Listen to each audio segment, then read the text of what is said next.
and it's a shared pump with me and my uncle who lives next door. And I had a lot of problems with my uncle. They tried to kill me in the past. They got arrested with assault with a deadly weapon. The charges were never filed, so we got a restraining order. Then there was about 30 instances where the restraining order got broken. Nothing really happened over it. That's why the reason why they called the cops right away. It's because of ongoing problem. But the thing is, I mean, I pay the PG&E. It's in my name. It's under my. You know, I called PG&E before the cops got there and asked if I was within my rights to turn it off, and they said I most certainly was. And my lawyer also said I was too. So when the cop got there, it was a lady officer, and she was already upset as soon as she got out the door because she had known about the ongoing problem. As soon as she walked out of her cop car, she's like, "I know you don't like him, and he doesn't like you," and just attitude right out the door. So I had it turned off, and so she goes and turns them all back on. And so then I went up to the box and was going to turn them back off, saying, "Listen, lady, if you turn this power on, my house could burn down." And she said, "If you turn off those switches, I'm going to arrest you." And she was reaching for a cuff. And I've always made the point, with the police now saying you can't go in the city council on video for no reason, with police, you know, saying we're going to take your kid because you didn't give them shots, no law, what they're doing is illegal. It's reached the point like North Korea where pretty soon you come in and the cops are like, "Cook me a chocolate cake." And you're like, "No, I'm going to arrest you then." So what happened? She flipped it back on, and what happened? She flips them all back on. I go back up there to turn them back off, saying, "Listen, it's a huge hazard for my house, a fire hazard, whatever." And she says if I turn them back off, she's going to arrest me, and reaches for a cuff. See, here's the deal. I would show up and say, "I am not your nanny." To the other neighbor, "You need to call an electrician.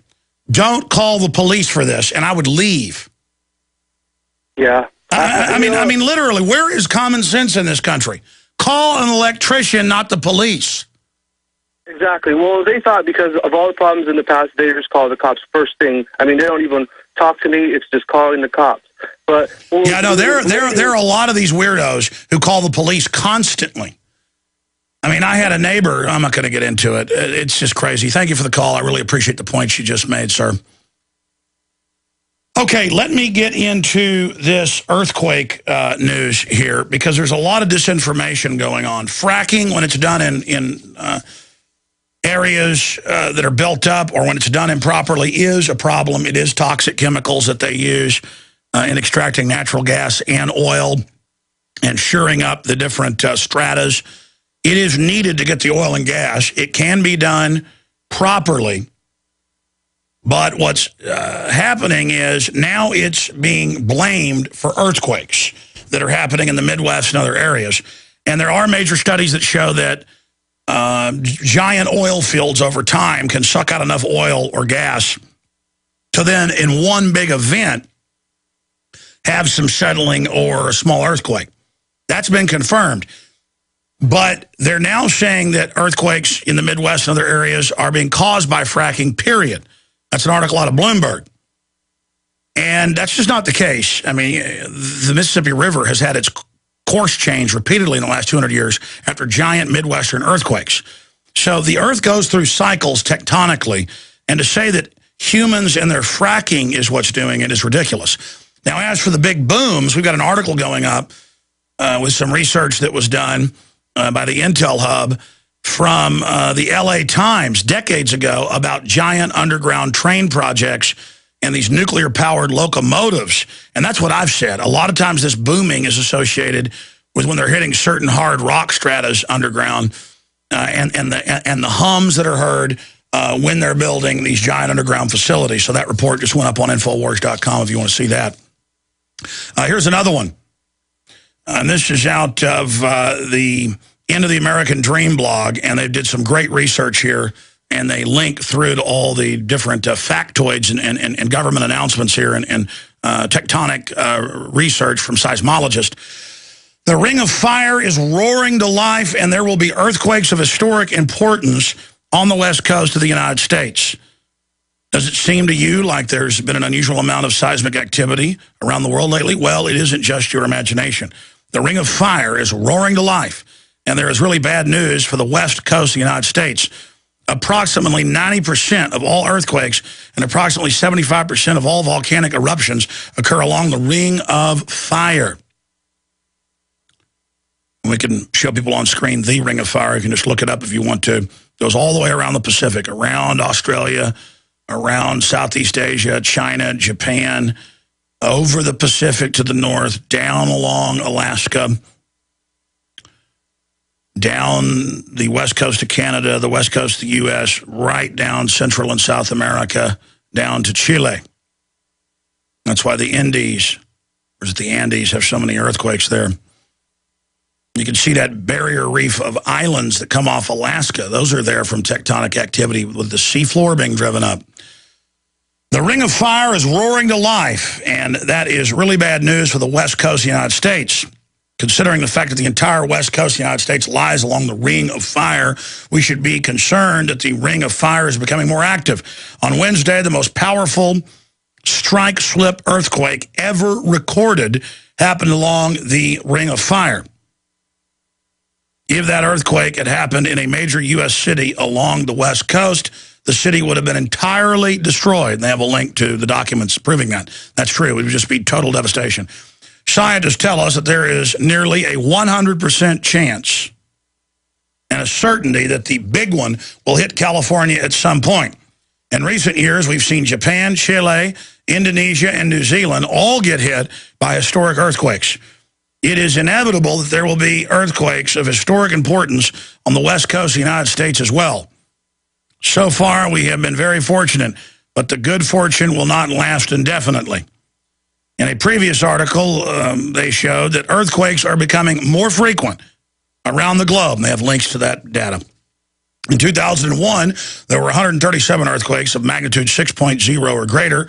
And in 2011, there were 205. The charts and data that are presented in the previous article show a clear upward trend in large global earthquakes that just so happen to be hitting population centers most of the time over the past decade.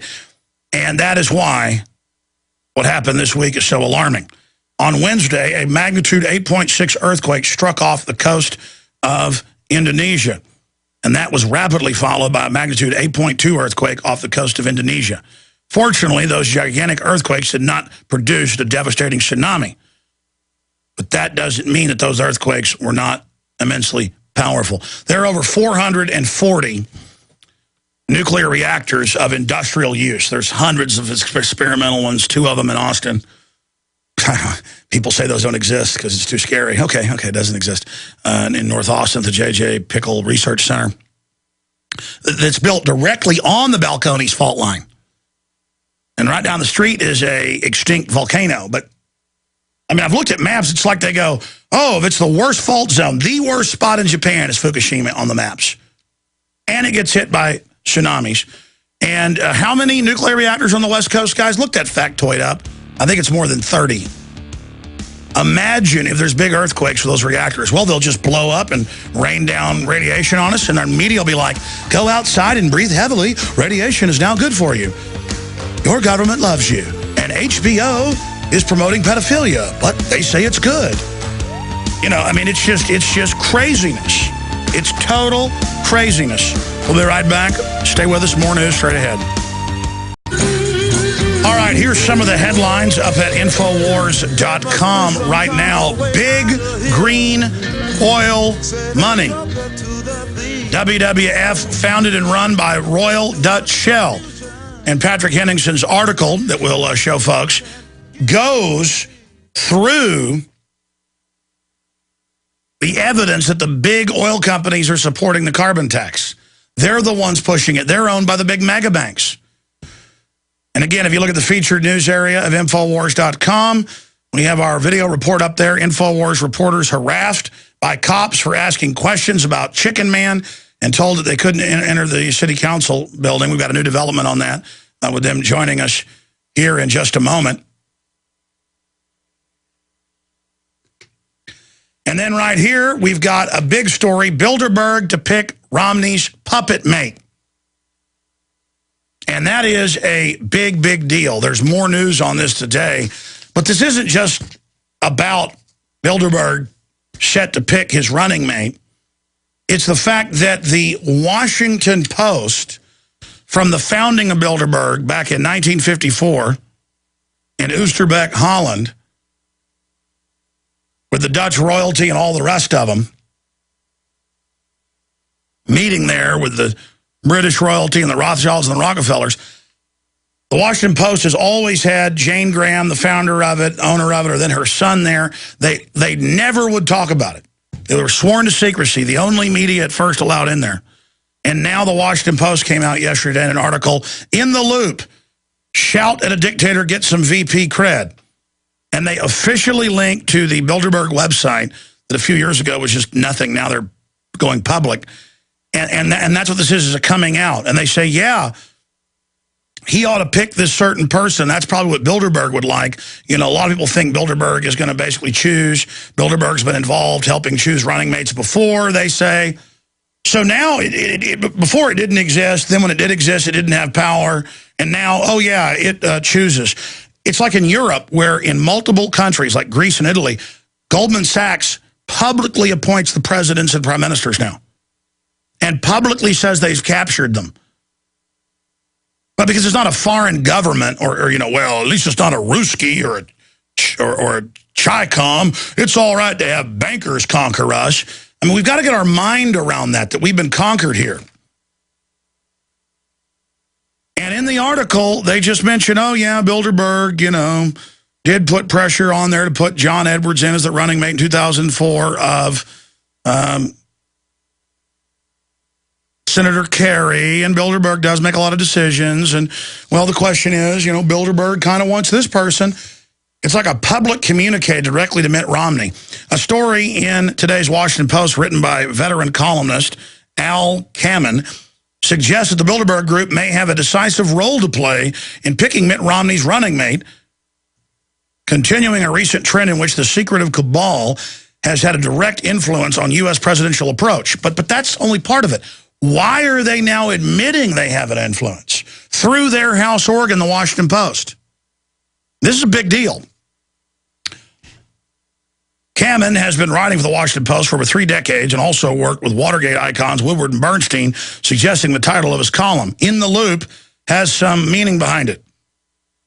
Yeah, he's saying I'm part of the establishment. I've been told this. And it's a message to folks that are in the loop. Kamen remarks on how both President Obama and Hillary Clinton are heading to the Summit of the Americas this weekend in Colombia to meet with over 30 other heads of state. They will be joined by Senator Mark Rubio of Florida, who has been touted as a potential VP, having endorsed Mitt Romney last month. Curiously, not many senators seem to be going. In fact, it may be that the only one going for the Senate Foreign Relations Committee is Mark Rubio, a possible vice presidential pick.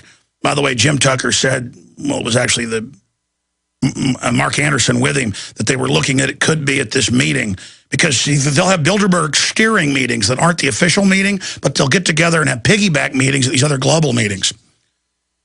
So he goes on to say, a possible vice presidential pick who we're told is flying commercial to attend, writes Kamen, adding that Rubio's presence could help boost his foreign policy chops, just as a visit with the clandestine Bilderberg Group was key in John Edwards being picked as John Kerry's number 2 in 04.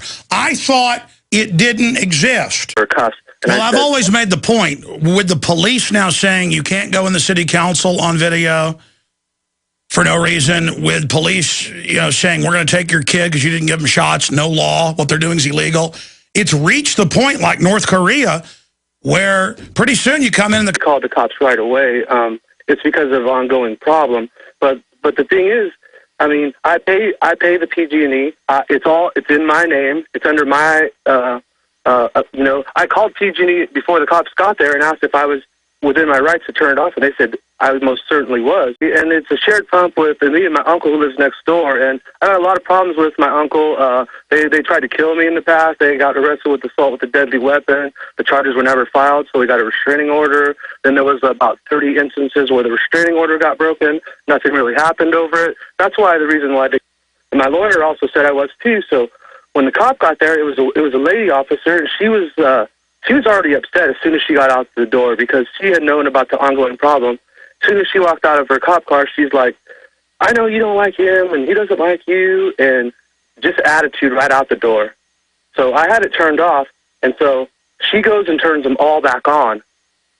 And so then I went up to the box and was going to turn them back off, saying, listen, lady, if you turn this power on, my house could burn down. And she said, if you turn off those switches, I'm going to arrest you. And she was reaching for